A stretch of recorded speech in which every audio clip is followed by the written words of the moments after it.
The Pope who was elected after Peter's throne remained vacant for a year. Welcome to the Pontiff, a journey into the lives and contribution of the Popes of the Catholic Church, brought to you by CNewsLive.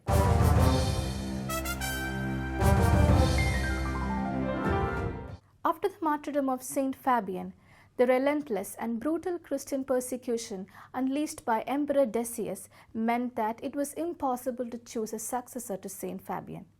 Hence, Saint Peter's throne had to remain vacant for more than a year after the demise of the former pope. The cruel Emperor Decius had to stay away from Rome on a military campaign. Seizing this opportunity and seeing his absence as a divine intervention, the church leadership immediately began the process for electing a new pope. In AD 251, Saint Cornelius was chosen as the 21st Pontiff of the Catholic Church. The election of Pope Cornelius was not a pleasing one to all. Novatian, who led the Roman Church for a year and had intended to be elected as a successor, completely disapproved of the current papal election. Novatian's followers propagated the Novatian theology and anointed him as an anti-pope. During the persecution of Decius, many people apostatized from faith and worshipped idols, unable to bear persecution.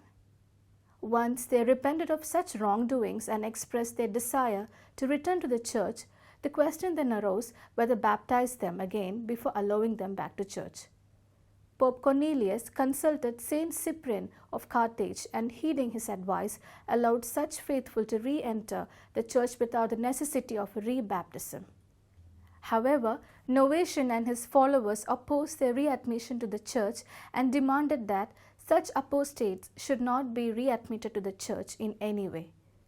Pope Cornelius convened a synod in Rome to overcome the sectarianism that arose and resolve such issues. In the synod, the Pope stated that he is the true successor of Saint Peter and excommunicated the schismatic Novatian and his followers. It was at this synod the great decision of the church came into the force that sinners could be readmitted to the church through repentance and appropriate acts of penance. Likewise, the theological truth that there is no unforgivable sin was established through the synod.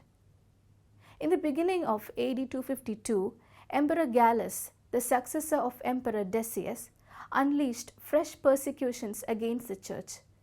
During this time of religious persecution, under the leadership of Pope Cornelius, the faithful courageously bore witness to the faith. Enraged, Emperor Gallus exiled Pope Cornelius to Centumcellae, a place outside Rome. Pope Cornelius was called to eternal rest in June AD 253, having endured hardships of living in exile and advanced age. The Church celebrates his feast day on September 16th. Please subscribe our channel and like our videos. Till we meet in the next episode, this is Irene Maria Joseph signing off from CNewsLive.